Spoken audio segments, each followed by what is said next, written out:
Hello foodies, ரொம்பவே சிம்பிளான ஒரு டிஷ் தாங்க இன்றைக்கி பார்க்க போகிறோம். தண்ணி சாம்பார். இது 20 மினிட்ஸில் பண்ணிடலாங்க. நீங்கள் எங்கேயாவது ஊருக்கெல்லாம் போயிட்டு வரீங்க, ஒரு குயிக்காக ஒரு டின்னர் ரெடி பண்ணோம் அப்படின்னா சாதம் வச்சு இந்த சாம்பார் வச்சிங்கன்னா கரெக்டாக இருக்கும். இந்த மாதிரி பருப்பை வேக வச்சு எடுத்துக்கோங்க. அடுத்ததாக பேனில் எண்ணெய் ஊற்றி வரமிளகாய், ஜீரகம், கடுகு, வெந்தயம், கருவேப்பிலை எல்லாம் போட்டுக்கோங்க. அடுத்ததாக வெங்காயம் போட்டு நல்லா வதக்கிக்கோங்க. வெங்காயம் வதங்கினதுக்கப்புறம் தக்காளி போட்டு தேவையான அளவு உப்பு போட்டு வதக்கிக்கோங்க. அடுத்ததாக 1 டீஸ்பூன் சில்லி பவுடர் போட்டு அதையும் நல்லா வதக்கிட்டு வேக வச்ச பருப்பை உள்ளே ஊற்றிடுங்க. கொஞ்சம் கூடவே தண்ணியும் கலந்துக்கோங்க.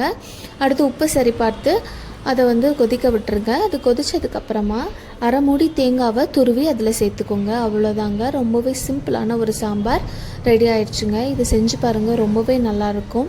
இப்போ வந்த உடனே உங்களுக்கு கடைக்கெல்லாம் போக முடியாது இல்லையா, வீட்டில் இருக்கிற பொருளை வச்சு இந்த சாம்பார் செஞ்சிடலாம். செஞ்சு பார்த்துட்டு எப்படி இருக்குன்னு கமெண்ட்டில் சொல்லுங்கள். இதே மாதிரி எக்ஸைட்டிங் அண்ட் இன்ட்ரெஸ்டிங்கான வீடியோஸ்க்கு நம்ம சேனலை சப்ஸ்கிரைப் பண்ணுங்கள், ஃபாலோ பண்ணுங்கள். தேங்க்யூ.